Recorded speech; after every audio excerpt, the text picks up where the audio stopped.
Thank you all for your continued support and for sharing and helping us to get these important messages out there to as many people as possible. Hi, I'm Dr. Monique Ross. And I'm Dr. Paul Barrington Chell. Okay, so we're just going to do a little bit of housekeeping before we start. The webinar is being recorded, and Alex has switched your microphones to mute. If you wish, you can turn your camera off. It's entirely up to you. And Paul and I are both medical doctors, but we do have to read a disclaimer to you all, and here it goes. Sorry about this. This session is designed to inform and support you, but it is not a substitute for personal medical advice. Everyone's health is different, so do speak to your own doctor before making any changes to your diet or your lifestyle or treatment. Great, thank you, Monique.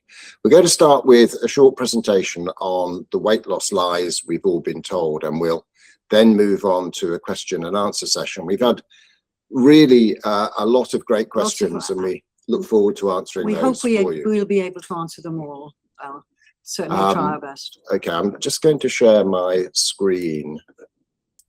Great. Right. So the weight loss lies we've all been told. I don't mind if you prefer to call them myths. That's entirely up to you. But how good people were given bad advice. One of the things that we recognize at the Diet Whisperer and at Healthbuddi is that weight loss is a struggle, and maintaining your weight after weight loss is also a struggle. And one of the things that makes this journey so difficult is that we're told so much misinformation and sometimes downright untruths. Why? Well, there are a lot of interest out there, and there's a lot of money involved, and unsurprisingly, something like 75% of the American diet now is ultra-processed food, and that 75% is controlled by just 9 huge multi-billion-pound corporations.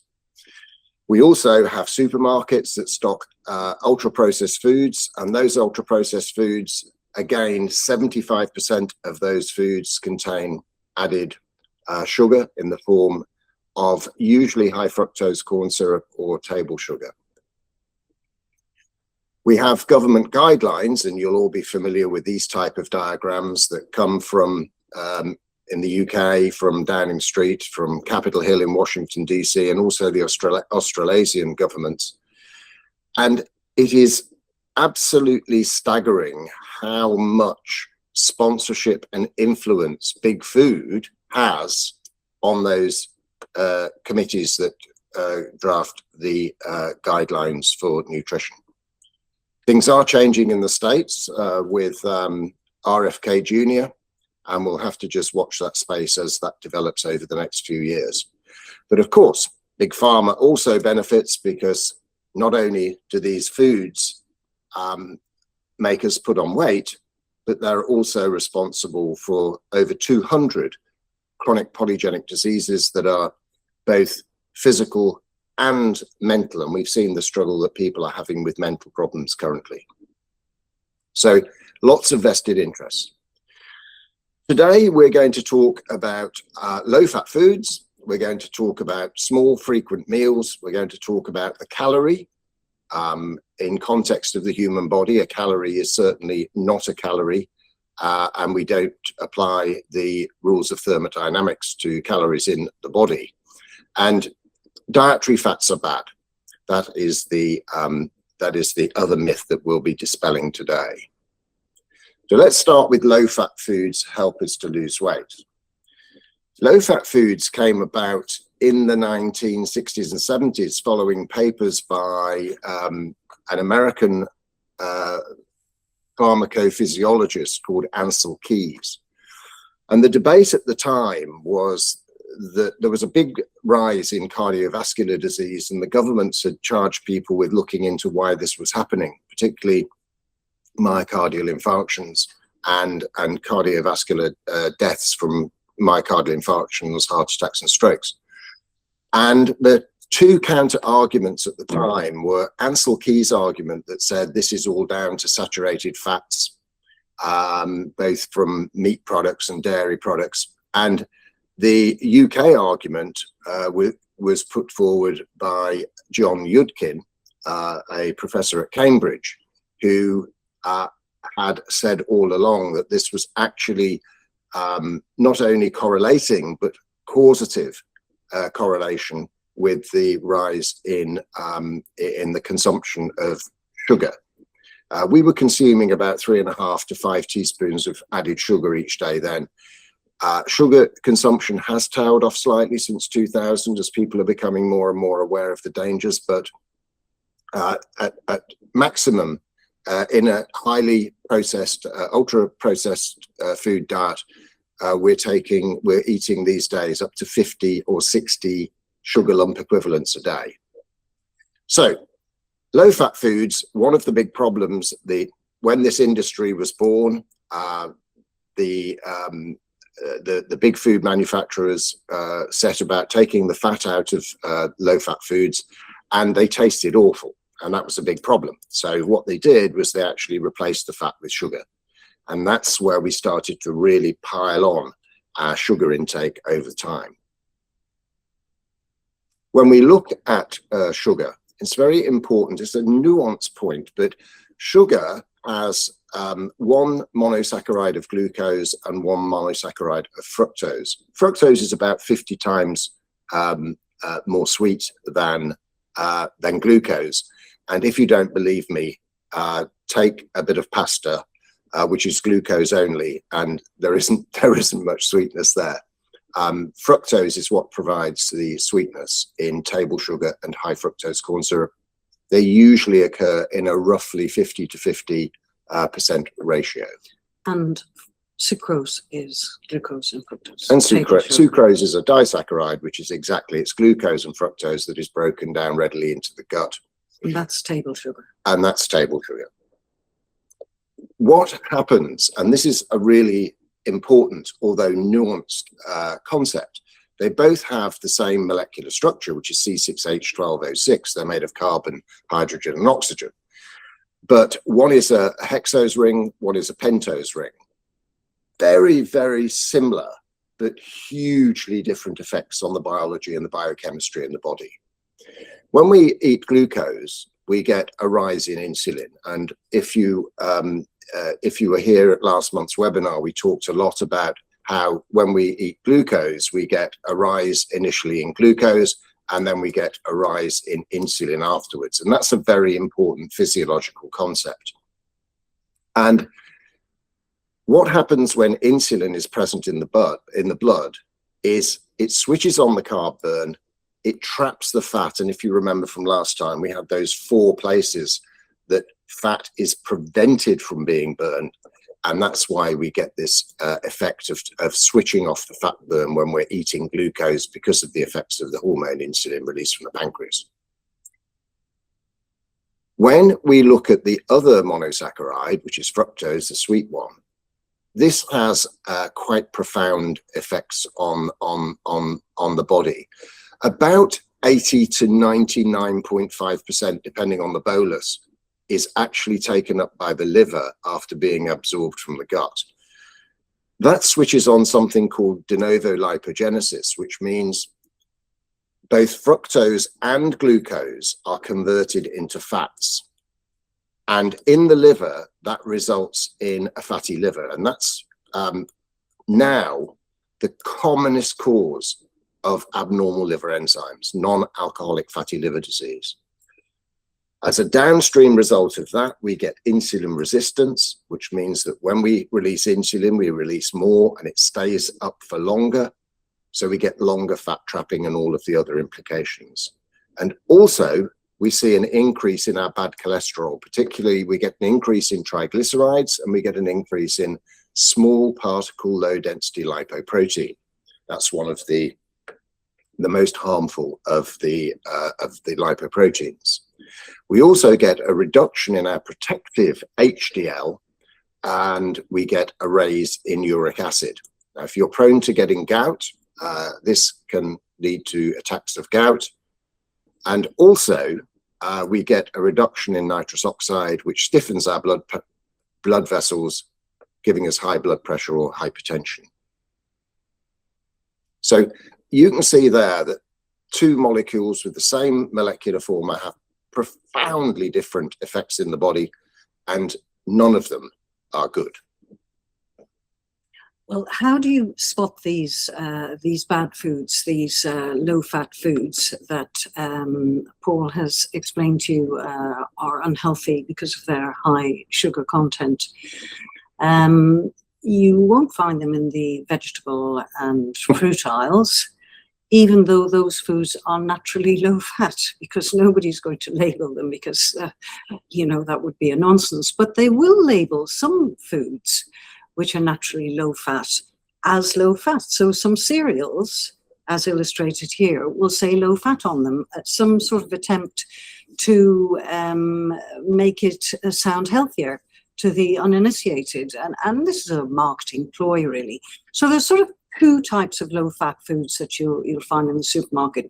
The ones that are naturally low-fat, like oats, that are rebranded to seduce you into thinking that this is something good to eat because it's low-fat.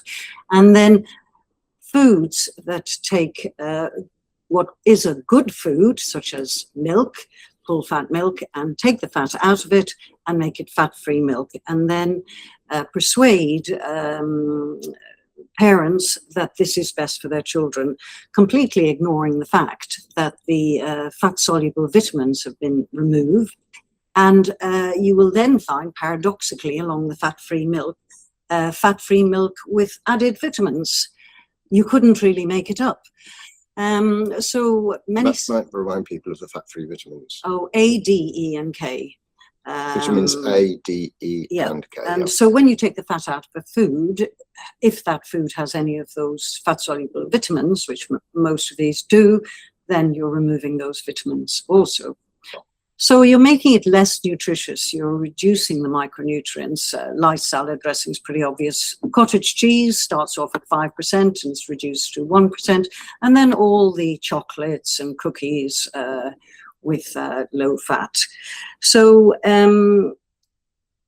it can be quite difficult when something comes in a packet to determine what's healthy and what's not healthy.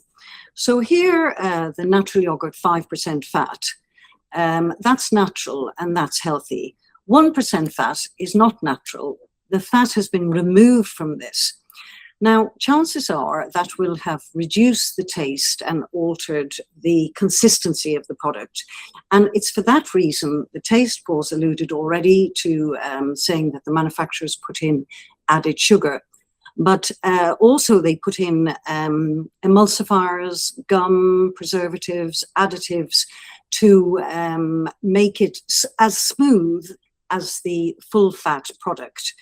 Because they know you won't buy it if it tastes very different. And it can be hard when you just pick up something that says natural yogurt. You can be, any of us can be very easily fooled. So you need to try and look at the label. And you need to be a sleuth to be able to interpret labels, really, but let's have a go. The first basis is that the ingredients are listed in the proportion that they're present in the foodstuff. So this means that water, of all the ingredients, water is the highest ingredient, followed by rapeseed oil, followed by the rest. So that's one thing. So mayonnaise is oil, vinegar, egg yolk, and some salt when you make it yourself. So it comes out at about 70% fat because it's 70% rapeseed oil. So here, the rapeseed oil has been replaced by the water. And to get that water to mix and to be creamy, all these regulators, preservatives, flavorings, gums have been added, and they don't do you any good at all. We can go into that another day. But the interesting thing here is how much sugar is in this product. Now, modified maize starch equals sugar. Equals sugar. and there's sugar. There's 100 names for sugar. I'm sure I'm fooled sometimes by it. But this product, what they do is there's so much sugar in it that they name it different names so that it goes lower down the list so it doesn't strike your attention. So 3 and 5 are sugar, same product. So there's a lot more sugar in this than you would just see. So these low-fat foods, because they have so much sugar, are going to raise your insulin, promote fat storage, stop fat burning, and stop fat adaptation, and then your cells are not going to be healed. So they're not going to do you any favors. Moving on. This is what you're going to substitute instead. Healthy fats. We've got avocados, dairy, there's full fat milk, butter, cream. All sorts of seeds are very healthy. Chia seeds are probably the healthiest, but flax seeds are great, and mixed nuts. They're all high fat, and they've got lots of micronutrients. And if you eat food like this, it's very high in micronutrients.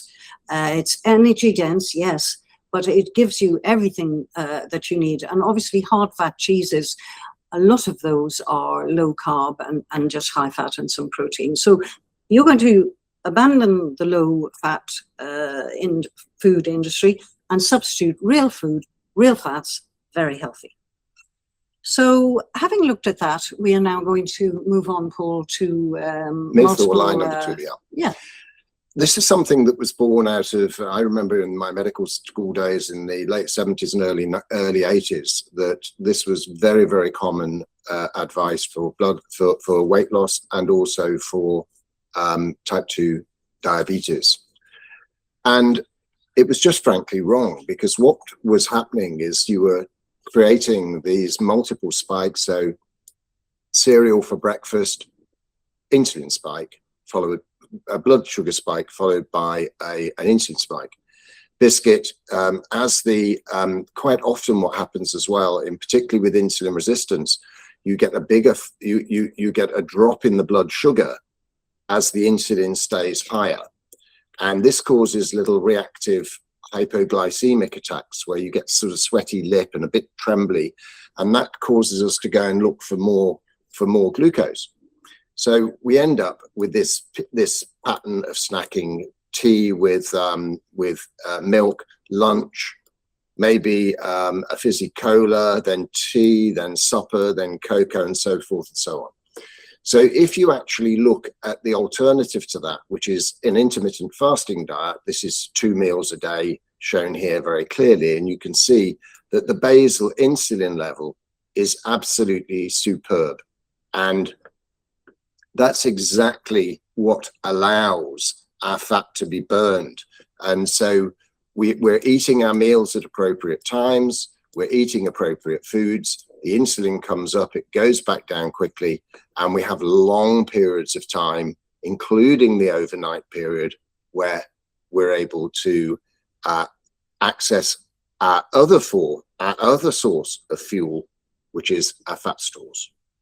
And I think, Paul, the very important point is that with the snacking graph, there's insulin circulating all the time. 24/7. So at no time can you access your fat stores. Exactly. And then people wonder why they can't lose weight. Insulin is the fat storage hormone. When it circulates, there's a basal level, but when it's higher than that, you can't access your fat stores because there's fat trapping. So we want to now look at a concept of eat span and fast span, where eat span is the time that you spend eating from your first mouthful to your very last in the 24-hour period. And fast span is the period of time after your last morsel until you recommence eating again. And the figures on the left-hand side of the slide, the 16-8, that's actually what a normal 40%, if not a little bit higher, we know this from mobile phone studies, 40% of people live like this. So they eat, they get up in the morning, they eat, and they eat every 2 hours, and they eat before they go to bed at night, which causes stress on the gut and causes disturbances of circadian rhythm, both of which are going to inhibit fat burning. And the better eat span, fast span ratio would be 10 hours eating and 14 hours fasting. And 10 hours is a sort of a magical number because your gut is designed to work for 10 hours, not much more. And then with 14 hours fasting, fasting isn't an empty space. Fasting is repair, regeneration, growth, redevelopment. That's when all this happens. You can't run up the hill and fix everything. Our bodies are designed to act, i.e. the big task of digestion, keep that for 10 hours, and the rest of the time, let the gut rest, repair, and the lining of the gut can then repair. And the lining of the gut, of course, is critical because if the lining breaks down, a so-called leaky gut, then proteins leak in, then inflammation develops, and that's the road to obesity, metabolic disease, and cellular problems, mitochondrial dysfunction. An optimal eat span, fast span ratio would be 8-16, where you confine your eating to 8 hours and fast for 16 hours. And this is, once you've achieved 10-14, this is something to, yeah. And obviously there's no snacking between meals, but once you get to 8-16, you're probably looking at 2 meals a day. And we do this in our plan. So from week 1, we start to skip breakfast. And gradually by week 7, breakfast has completely disappeared and it's a 2 meal a day regimen.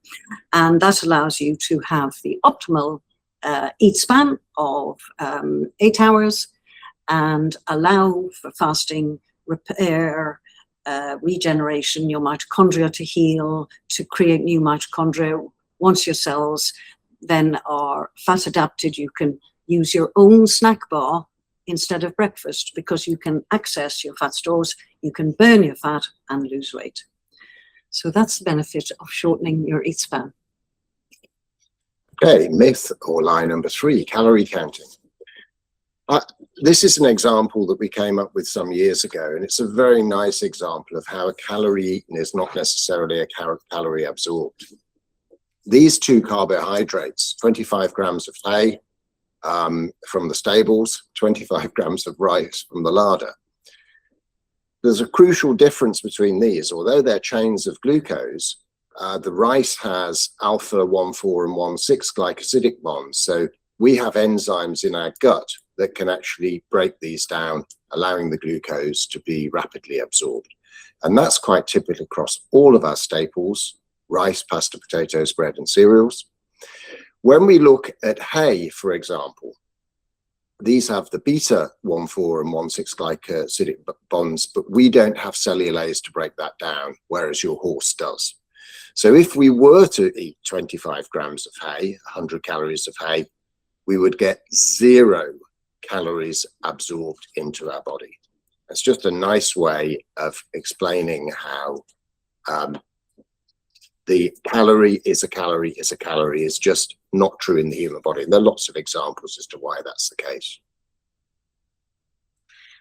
Now, as Paul said, we don't count calories. So you might initially wonder, well, how am I going to do this low carb, high fat, medium protein diet, which we use as a springboard for fat adaptation.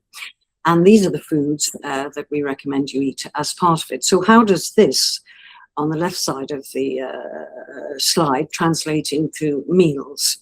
And obviously I'll stress that we avoid everything on the right-hand side, which is firstly your 5 staples: potatoes, rice, pasta, cereals, and bread. They are glucose, glucose, glucose. They'll spike your insulin, stop fat burning, prevent you becoming fat adapted. You're going to avoid low-fat yogurt, and fructose is a no-no. So these are the foods you're going to avoid on the right, and the foods on the left you're going to eat. So how are you going to work out what to eat on your plate? We do have 40 recipes, we do have a meal plan, but let's talk a little bit practically about it. So we have, for many years, tried to simplify the situation. There are roughly 3 ways of calculating a low-carb, high-fat, moderate protein, or a keto diet. And Dr. Scott has asked us again to look into this. So this is particularly for you, Scott. So we devised over the years something called the perfect plate. And 50% of your plate is fat and protein, and in this case, scrambled egg and smoked salmon. There are no carbs on the left side of your plate. Meat doesn't have carbs, eggs don't have carbs, so you don't even have to think about it. And on the right side of your plate is spinach and mushrooms, both of them very low carb, and so at most you probably have 6 or 7 grams of net carbs on this plate. So this is the perfect plate. Of course, it can look very, very different, and we have different options for the perfect plate. You can have a chicken breast and a ratatouille. You can have a steak and green vegetables, fish and green vegetables, whatever takes your fancy and whatever it is that you like to eat. And so the perfect plate, it's simple, it works, we've had great feedback with it, and I'd urge you, if you're starting a plan, certainly try this and keep it simple. Keep it simple. It makes it much easier for everybody, doesn't it? However, I will, for completion, explain to you other ways of calculating a low-carb, high-fat, medium-protein diet. And one way is to keep your carbs under 50 grams a day. So for this, you need to know the weight of your food. So you're going to eat, say, 100 grams of raspberries. And then on our 2 websites, we have the carb content of these foods. You look it up, and that's 4.4 carbs for your raspberries in the morning, and then you total your carbs over the day and you make sure it's under 50 grams a day. And that's a pretty simple way of calculating it, and it works very well. And we now are going to look at a scientific way of working out your macronutrients for a low carb, high fat diet. And we also have made this easy if this is what you would like to follow.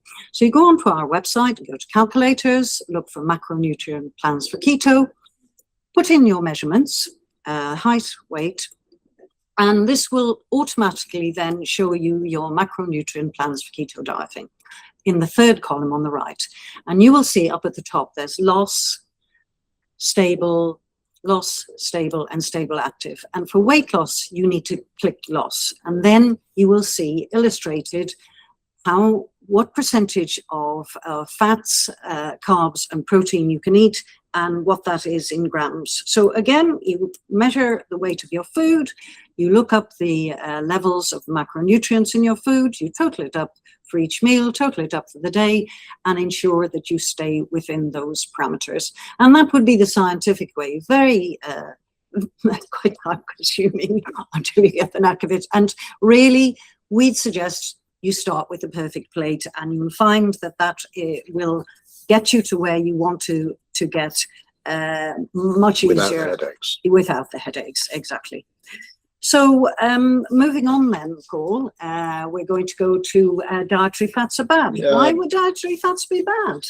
And this kind of ideology started with Ansel Keys, and saturated fats were given a very bad name during the 70s, 80s, 90s, and through to today.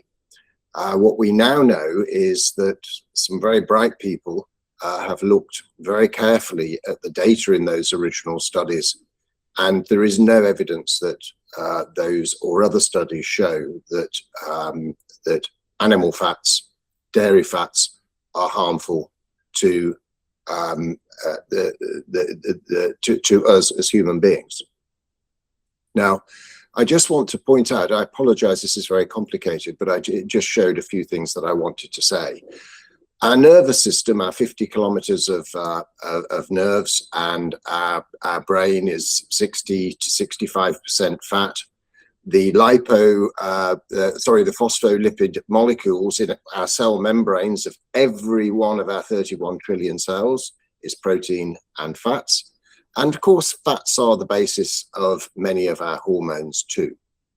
Monique has mentioned the values of these various super healthy fats. They're not only super healthy, but they're also necessary.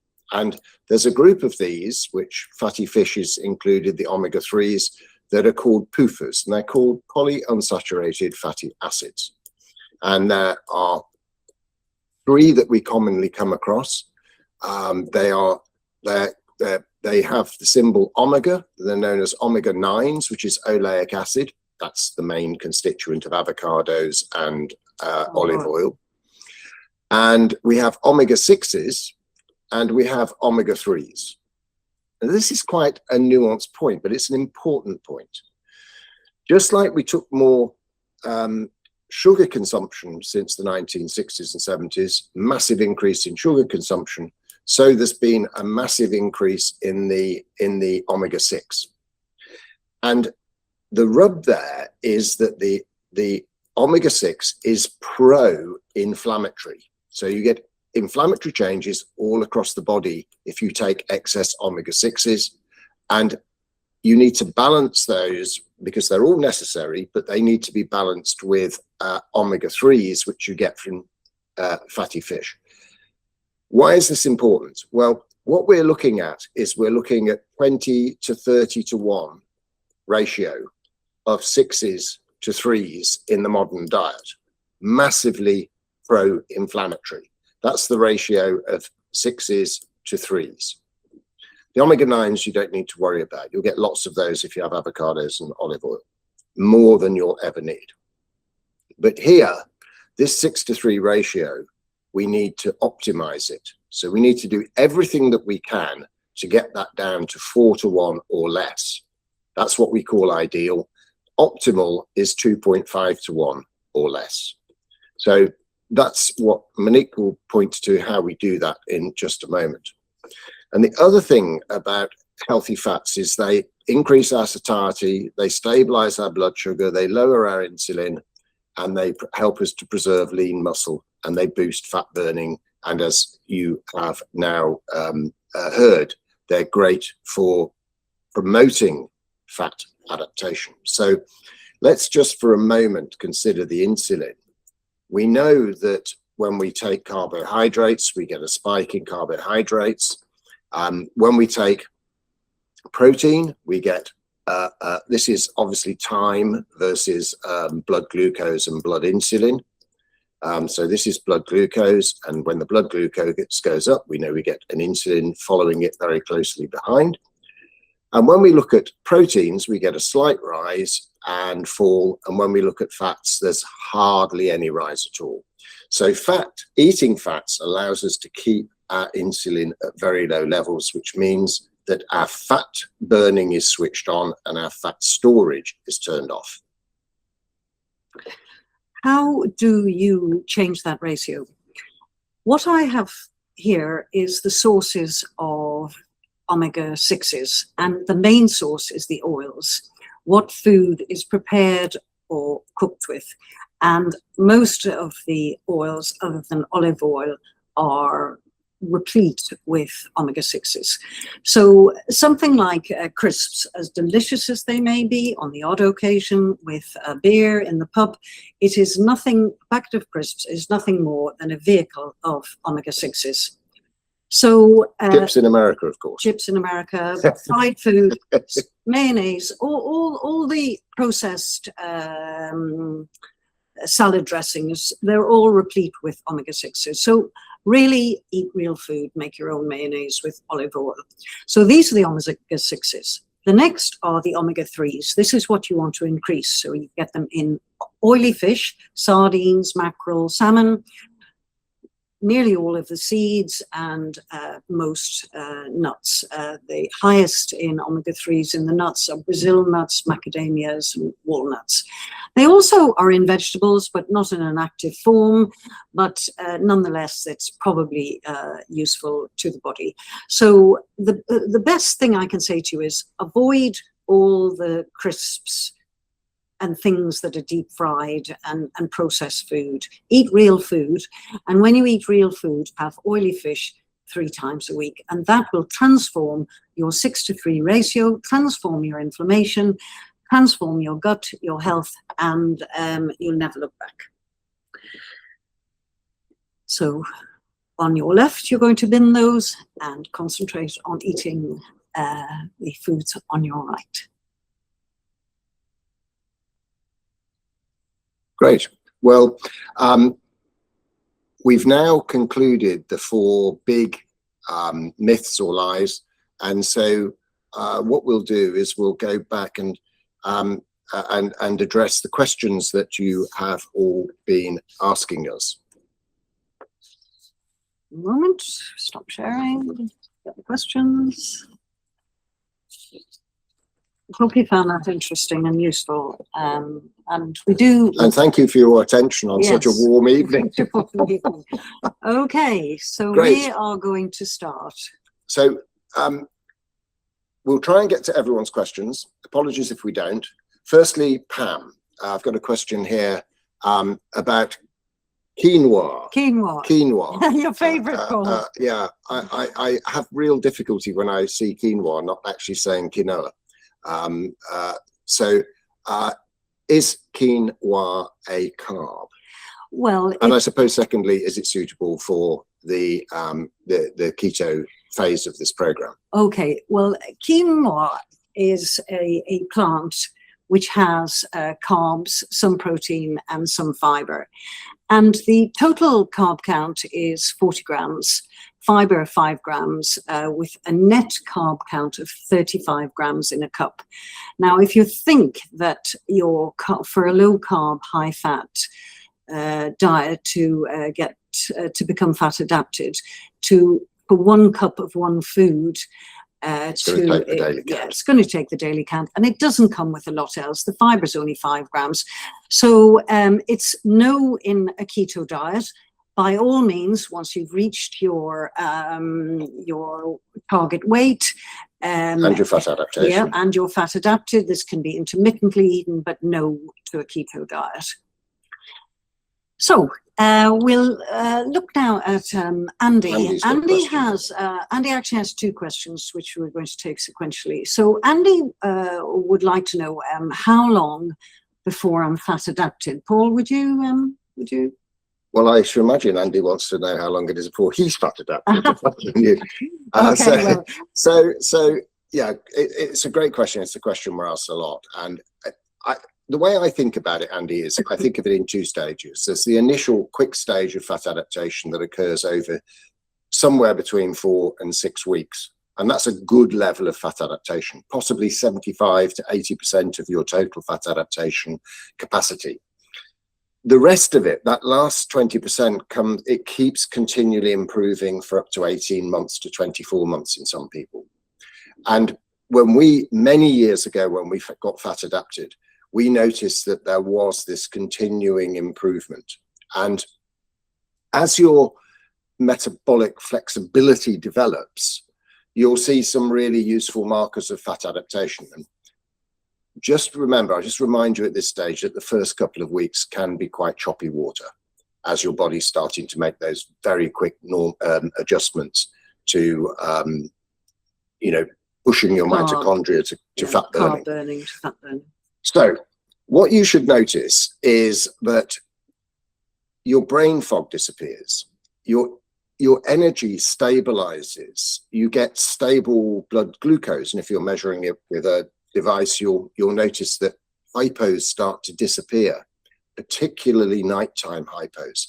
Insulin levels stabilize 24/7, and you'll also notice that there's a drop in catecholamines, things like your stress hormones. And if you're measuring your stress levels, for example, I use this thing to measure my stress levels at night, which is how I compare them longitudinally.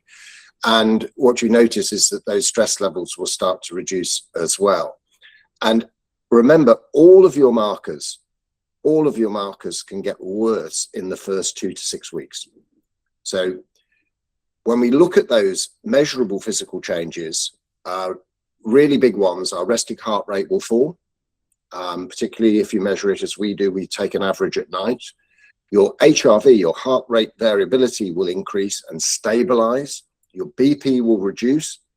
Your zone 2 exercise and recovery will improve, and you'll notice that your central fat is reducing.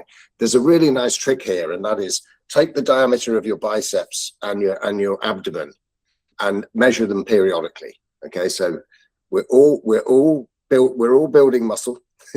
Okay, so we're all getting to build muscle, and we're all getting rid of our central abdominal adiposity. So that's always a good reassuring sign. So I think Andy, has Andy got another question? Yes, Andy has another question. So we'll look at this now. So Andy wants to know, well, how long should I stay on keto? Right. Well, you know, we have a great saying here: keto is a tool, not a religion. And for many people, it's one of the most powerful therapeutic resets to improve insulin sensitivity, improve metabolic flexibility, improve mitogenesis, and achieve total fat adaptation. If you like being on a keto diet, which I don't particularly, and nor does Monique, if you like being on a keto diet, you can continue forever. It's perfectly safe to do that. Lots of people do. Well, I'm just going to countenance that slightly, is that when you are where you want to be, you're fat adapted and you're your target weight and everything's stable, you really can concentrate on other things, aspects of, say, improving your gut health, which will need 30 different plants a week.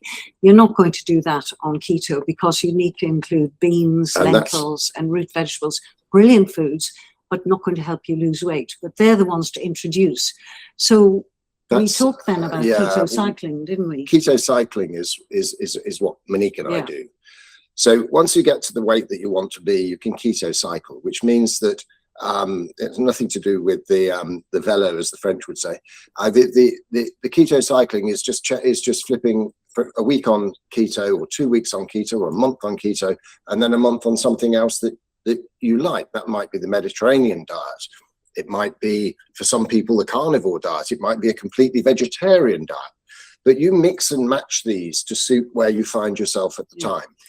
And if I just make a point, if I may, that carbohydrate staples and insulin are sold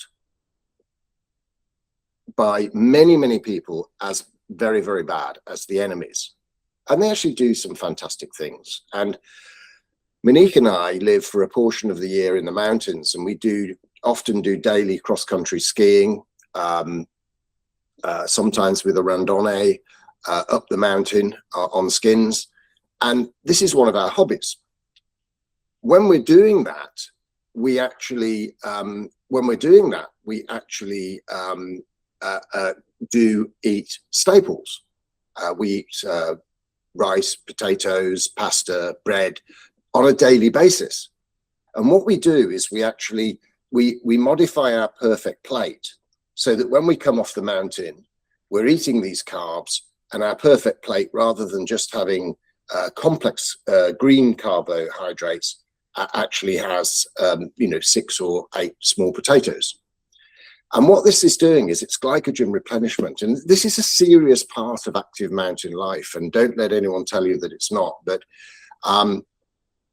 that's something for us all to look forward to once we get into the future and we've reached our targets. And I know Bridget asked about long distance cycling.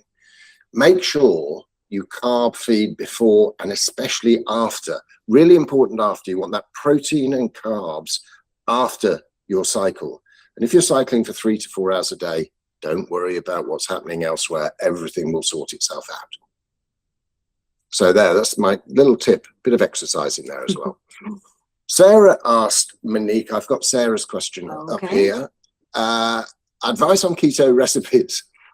Probably the worst 2 people in the world to ask about keto recipes. I think, I'd refer you to the perfect plate concept. As a way of inducing fat adaptation and allowing you to burn your fat, use your fat as a snack bar and lose weight. We have obviously recipes in the book on the Healthbuddi program, and beyond that, the internet is awash with keto recipes. We don't tend to try to replicate food. We don't ever eat, for example, a muffin or a cake that's a low carb cake, because we don't want a cake and we don't eat fructose. So I think chasing foods that are not low carb and trying to make them low carb, they taste awful. I mean, for me, spaghetti... A bit like the vegetarian sausage, looking like a sausage. Yeah, for me, low carb spaghetti, we've tried them all, low carb bread, they just, I don't like them. But you will find many recipes on the internet for that, but we haven't included any recipes like that. So we've made it real food, keep it simple, use the perfect plate, and you will get to where you want to get to. But just to add that there are people out there, there are, you know, in the UK, there are companies that actually make keto foods. Yes, yes. And they are out there. So great places to look. Yeah, and staying on the food is that Oliver? Subject, yes. Okay. Oliver would like to know, well, if no bread, then what? What to put on a sandwich instead of bread? Well, same answer really, Oliver, because we searched for ages and ages. You know, if I wanted to have a bacon sandwich, I was looking at all these keto breads and things, and they were just, they just didn't suit us at all. So, you know, if you're like we were always eating on the go, and sandwiches were pretty much a staple for us 20 years ago. And I think that what we subsequently did was we bought some Japanese bento boxes. Yeah. And then just put in there some avocado, some olive oil, a tin of salmon. And here's a tip as well, that sardines. If you're traveling, because when you're traveling, when Monique and I find ourselves in airports or motorway service stations, there's always the smell of bread around. Nothing to eat. Which is very, which makes things difficult. But what we do is we take tins of sardines. You have to be careful that they're not in in omega-6 oils, because you don't want to do that. So they've got to be an extra virgin olive oil or brine. So not in sunflower but oil. they're incredibly satisfying and one of the healthiest foods on the planet. So there you go. Get a Japanese bento box. I've got a question here, Monique, from Laurel. What is set weight? Okay. This is a concept that relates to the situation where the body is said to defend a weight range, not a specific weight, but a weight range. But the first thing is your body is extremely adaptable. And this set point or settling point has been likened to a central controller of weight. But it is heavily linked to hormonal resistance, and to be precise, to leptin resistance, which in turn is linked to metabolic health. And in a way, it's the same answer to this, is heal your cells, heal your metabolism, and your set weight will fall as your cells heal. It can be reset. It is not, weight range is not permanently fixed. And focus on becoming fat adapted, on fasting, all of which will improve your cellular health, and this settling weight will just reduce. So it's not something you're born with, but it is multifactorial. So moving on, I hope that answers your question. Yeah, and there's now a question from Kim. And Kim is 12 weeks in and has found that her weight loss is stalling. Yeah. What, Paul, could we advise her about that? Yeah, that's what it's incredibly common, Kim. It's really is incredibly common. It's what we call a plateau, and usually this is just your biology recalibrating. So, firstly, do not worry. Just carry on doing all the right things, and remember, as long as your cellular health is improving, everything else will follow. If you're building muscle, which you may be around the 12-week stage, if you're starting to build muscle, or you're coming out of a fast, both of these have weight gains associated with them. One is obviously protein in the muscle, and the other is water that's associated with every molecule of glycogen that you restore after a fast comes with 3 molecules of water. It's not fat, it's nothing to worry about. So that's another thing that can happen. Always think, what we try and say to people is always think upstream. So, and I've got to do this the other way around, obviously on the screen, but you know, always think upstream cellular health. Look at your body measurements other than weight, like that biceps to abdomen ratio, look at your belt. The body may be improving its insulin sensitivity, reducing liver fat, reducing abdominal fat, improving sleep, lowering inflammation. Even when all these things are going in the right direction, your weight can creep up and down as you go. So think about the long-term trends. That's a really important one. But if you do get into a rut, don't panic. It's a really important principle here, and I explain that if I may. Is that okay, Monique? Yeah. This is a principle that applies to me, applies to Monique, it applies to everyone that we've ever advised in this field. And it's to try and think in a new way. For example, if a loved one comes along and says, look, I've been diagnosed with early cognitive decline, and my doctor says that, I can try some treatments, I might get dementia, or whether they've got someone's diagnosed with cancer, metabolic diseases, arthritis, any of the chronic polygenic diseases, psychiatric illnesses, all of these conditions, and this is where this new way of thinking comes in. All of these conditions at the point of diagnosis, actually, if you look upstream, share very, very similar common root causes. So at the cellular level, what you've got is you've got mitochondrial dysfunction, your mitochondria are not working properly, and you've got insulin resistance. Insulin resistance is now prevalent in more than 50% of the adult population and increasing. And what I just wanted to add to this is when you think about the upstream cellular health and then you go upstream another stage, you end up at what we call the causa causans. And it's a really useful exercise just to write these things down, okay? They come in 3 groups: diet, lifestyle, and environment. Not that I need to tell you this, but just write down diet. Think about your macros. Have the carbs crept up? Have you increased your dairy? Or sometimes something that can stall your progress is just having too much protein. Just think about those things. When you eat, your eat span, your fast span. Has snacking crept back in? Alcohol, has that slipped in a little bit? Well, exactly. So, and late night eating. But so write down on your piece of paper nutrition or diet, and then write down lifestyle and think about exercise. One of the commonest reasons that people have a stall is because they're doing too much exercise. So just have a think about that. Examine your sleep score. I noticed that Garmin who make this watch, I have no interest in Garmin, no financial interest in Garmin, but Garmin who make this watch gives me a sleep score every night and it breaks down the different components.